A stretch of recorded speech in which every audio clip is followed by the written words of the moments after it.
Conscious mind, subconscious mind और unconscious mind, इस विषय को मैं एक रफ स्केच के द्वारा समझाना चाहूंगा। हमारे ब्रेन का स्ट्रक्चर कुछ इस कदर है। आंखों का पोजीशन ऑलमोस्ट यहाँ पे होगा। पिंक कलर के जो रीजन में है उसको न्यूरोसाइंस में प्रीफ्रंटल कॉर्टेक्स कहा है, जिसको मैं कॉन्शियस माइंड या बुद्धि भी कहता हूँ। ऑरेंज कलर के जो रीजन में है उसको न्यूरोसाइंस में लिम्बिक सिस्टम कहा है, जिसको मैं सबकॉन्शियस माइंड या मन भी कहता हूँ। बुद्धि का जो कार्य है वो कोई भी समस्या या सिचुएशन को लॉजिकली एनालाइज करना, समझना, उसमें क्या सॉल्यूशन निकल सकता है उस पर विचार करना, डिसीजन मेकिंग, फ्यूचर प्लानिंग वगैरह वगैरह। मन का जो कार्य है वो है पूरे शरीर का संचालन करना, फास्ट रिस्पॉन्स देना। बहुत सारी सिचुएशन में हमारे पास सोच विचार करके एक्ट करने का समय नहीं रहता है। We need a quick response. इसमें से तो बहुत सारी चीजें आप ऑनलाइन सर्च करके ये टर्म से आप बहुत कुछ जान सकते हो।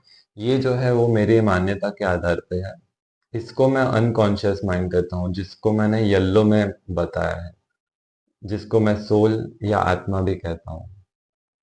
अभी साइंस में तो आत्मा का जिक्र नहीं है, क्योंकि हम मनुष्यों ने जो साइंस बनाया है उसमें हम लोग बहुत ही प्रूवन वे से चलते हैं कि जो ऑन पेपर प्रूव्ड है उसे ही साइंस मानता है, जो एक तरीके से बहुत अच्छा है, क्योंकि ऑथेंटिक वे पे हम लोग आगे बढ़ रहे हैं साइंस के माध्यम से।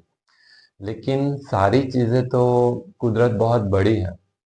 सारी चीजें मेरे ख्याल से ऑन पेपर प्रूव नहीं हो सकती। तो अगर आत्मा के विषय में हमें जानना है तो मान्यता के आधार पे हमें आगे बढ़ना पड़ेगा। हमारे शास्त्रों का रेफरेंस हम ले सकते हैं। मैं चाहता हूं कि आप लोग मेरे साथ इस दृष्टिकोण से विचार करें। ये शरीर पांच तत्वों का बना है, वो हम सब जानते हैं। कौन से पांच तत्व? प्रकृति के जल, वायु, अग्नि, धरती और आकाश। अब हम ये पांचों तत्वों में अगर देखें तो हमें कहीं पे भी इच्छाएं या भावनाएं नहीं दिखेगी। Emotions and desires.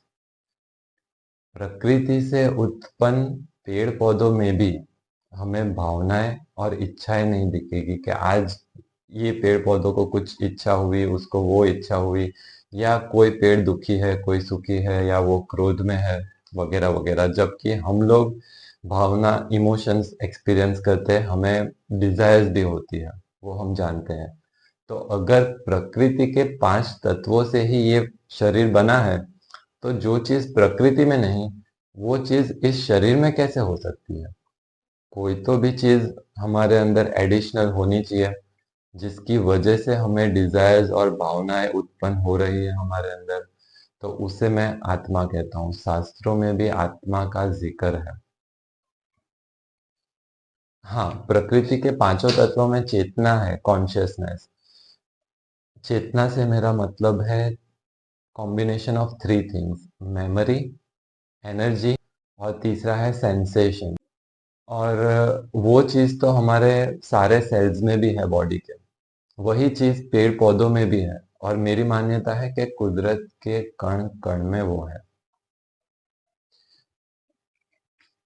इसलिए मेरी ये दृढ़ मान्यता है कि आत्मा है।